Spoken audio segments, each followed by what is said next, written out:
여러분 안녕하십니까, 반장입니다. 지난해 9월 IMF는 2025년 한국의 GDP는 0.8% 감소한 35,962달러로 11% 늘어나 37,000달러가 되는 대만에게 추월당할 것이라고 예상한 바 있습니다. IMF의 예상대로 되면 우리나라는 2003년 대만을 제친 후 22년 만에 다시 대만에게 GDP를 추월당하게 되는데요. 당시 이 보도에 대해 국내에서는 아무도 관심을 갖고 있지 않았지만 나라의 건국 이념이 타도 한국인 대만에게는 감격스러운 소식이 아닐 수 없겠죠. 당시 대만의 플랫폼은 한동안 이 소식으로 가득했는데요. 好消息，台湾省2025年人均 GDP 预计会达到38,066美元，韩国2025年人均 GDP 预计是37,430美元。这意味着台湾省从2003年以来首次超越韩国。台湾省这个亚洲四小龙正在苏醒，经济一片欣欣向荣。祝贺台湾省。 실제로 지난 11일 기획재정부와 한국은행, 대만통계청 등에 따르면 지난해 한국의 GDP는 36,107달러로 38,748달러를 기록한 대만에게 추월당한 것으로 나타났는데, 대만의 반도체 수출 호조와 국내 환율 효과의 차이로 이런 결과가 나온 것으로 풀이되고 있습니다. 이렇게 대만 통계청의 작년 수치가 발표되자 당장 신이 난 대만 매체들은 급기야 각 나라를 대표하는 수도의 평균 급여를 꺼내들어 비교하기 시작. 타이베이의 평균 급여가 중국의 수도 베이징과 중국의 경제를 상징하는 상하이의 평균 급여를 넘어섰다고 보도하더니, 비록 한국의 서울에는 미치지 못했지만 한국 경제가 낙관적이지는 않다는 전문가 인터뷰를 슬며시 끼워 넣으며 뜬금없이 한국을 디스하기 시작하는데요. 台北平均的月薪是1749美元，大约是新台币5.5万元，高于中国上海跟北京。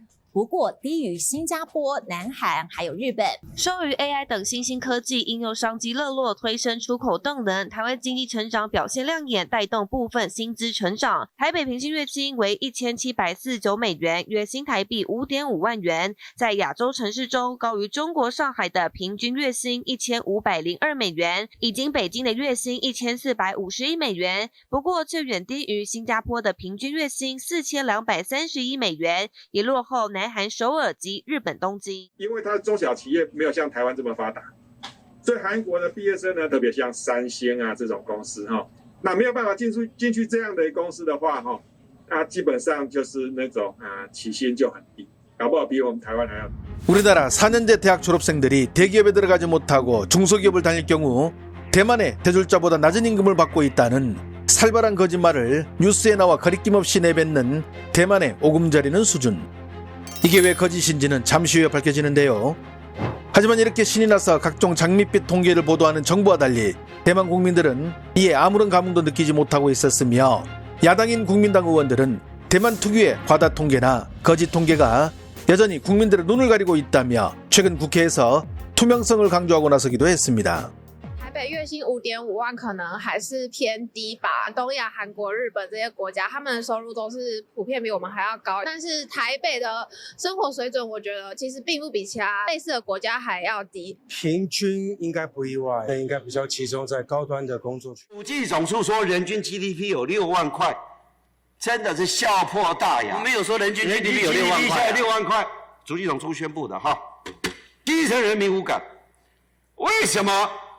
平均6万块，这是台湾的 IT 产业创造了奇迹，才有这个平均值啊！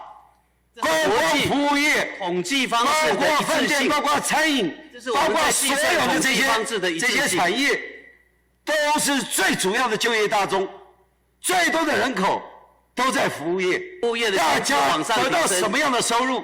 你还得平均收入6万块，薪资6万块。 这就是所谓的平均2个字，所以嘛，70%的人无感嘛。 그렇습니다. 대만 당국이 발표하는 통계들, 특히 임금 관련된 부분은 워낙 과장이 심하고 평균이라고 하지만 올려치기가 심해 예전부터도 대만 국민들은 이런 통계 발표가 나면 코웃음을 치기 바빴는데요. 여기서 잠시 전하는 말씀 듣고 가겠습니다. 지난 영상이 나가고 반응이 진짜 뜨겁습니다. 역시 우리 중국어로 구독자님들은 진짜를 기가 막히게 알아보시네요. 벌써 준비된 수량이 훅훅 빠지고 있다고 합니다. 아직도 침향이 다 거기서 거기지 하시는 분들 계신가요? 제가 왜 이걸 추천했겠습니까? 시중에 무늬만 침향인 게 너무 많거든요. 이건 다릅니다. 제가 성적표 딱 까놓고 말씀드렸죠? 핵심 성분만 꽉 채워서 84.1%, 이거 수치로 증명된 겁니다. 여기에 아무리 좋은 거 먹어도 흡수 안 되면 꽝이잖아요. 특허 기술로 체내 흡수율을 2.5배나 높였습니다. 먹는 족족 내 힘이 된다는 거죠. 부모님과 고마운 분들께 드리는 건데 흉내만 낸 거 선물할 수는 없겠죠. 제대로 검증된 걸로 생색 한번 내셔야죠. 지금 고민하는 사이에도 물량은 계속 빠지고 있습니다. 최저가 할인에 17만 원 상당 상품까지 챙겨주는 건 이번이 아니면 없습니다. 더 늦기 전에 고정 댓글 링크에서 혜택 먼저 챙기세요. 每个人的月薪至少都有领到4万8，你怎么看这件事情？我觉得应该没有吧，根本不可能啊！现在客人没那么多啊。 특히 중국 매체들은 대만 언론들이 최근 들어 대만의 수도 타이베이의 평균 임금이 중국의 수도 베이징과 경제도시 상하이를 넘어선 점을 대대적으로 보도하자 분노 게이지가 상승. 그 허실을 보여주겠다면서 작정하고 나서기 시작해 마침내 양안 간에 팝콘각이 형성되었는데요. 台统计部门近日公布数据，称台湾经济强劲成长。